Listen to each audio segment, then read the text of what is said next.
თავდასხმა და საქართველოში არა ბიჭო. საქართველოს რაღაც წამოვიდნენ საომრად და გადარჩა იმ პერიოდში ხალხიც და ელიც და ქვეყანაც. ანუ ქართული ჭიდაობით ომებს ვიგებ. თვითონ ომში. წეგან მახსენე ხიდორში ხმალაობაც არის, ჭიდაობაც არის. ხიდორის სპორტსმენები და გემა ქართულმა ჯარმა ხიდორი იწოდა და დღევანდელ ჯარსაც ხიდორში ავარჯიშებენ. დღევანდელ ჩვენი ჯარსაც სამხედროებსაც.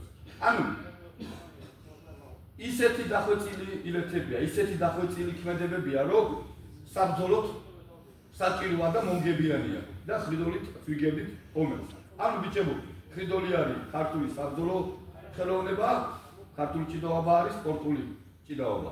ანუ თქვენ ძალიან მცირე ეხლა გაგაცანით ქართული ჭიდაობის მოკლე ისტორია. კვირაში ერთხელ 15 წუთი 20 წუთი დავждეთ, ვილაპარაკოთ.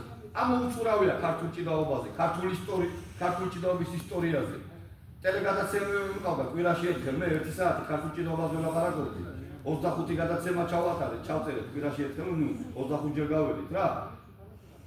ამოუწურავ 1 წელი რომ დავგედა ვისაუბრო ქართული ჭიდაობის ისტორიაზე, ქართული ჭიდაობაზე, ქართულ მოჭიდავეებზე. 1 წელი რომ ვისაუბრო, ვერ გავჩერდები და არ გავჩერდები ბიჭებო. აი ისეთი მდიდარია ქართული ჭიდაობა, მისი სილამაზით, მისი ისტორიით, მისი თეორიულად თუ პრაქტიკულად თუ ტექნიკურად, რომ ამოუწურავი თემაა ქართული ჭიდაობა და აი ესეთი მდიდარი სახეობაში ხარ ბიჭებო და ასეთ რამას სახეობაში ხარ თქვენ.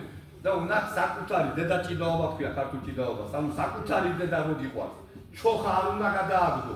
ჩოხა არც ვარჯიშზე და არც მოჭიდავებს.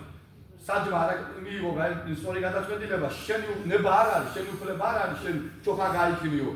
საჯი თავარი საჯი გადაწყვეტავს ის რა შეუფასო, რა შეფასება მიიღო და რა გადაწყვეტილება მიიღო.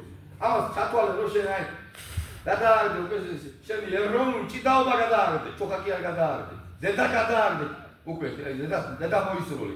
ანუ როგორ საკუთარ დედას ვერ მოვისვრითავდი, გადავაგდებ და მაგრამ უყვარს.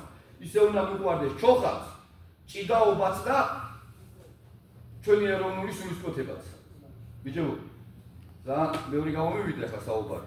ყველა კვირა აი სადაც გავჩერდით, აქედან გავაგზავნეთ, ძალიან ბევრს ვისაუბრეთ, რომ შევიყვაროთ ქართული ჭიდაობა. მალე მოვიტან წიგნი, ძალიან ბევრი უამრავი წიგნები მაქვს ქართულ ჭიდაობაზე, ქართულ მოჭიდავეებზე და თავის ნენდა გაგაცნობთ ყველას და ყველაფერს. მადლობთ რომ მისმინეთ. თქვა აუცილებლად ყველა მომიტანეთ ვიცი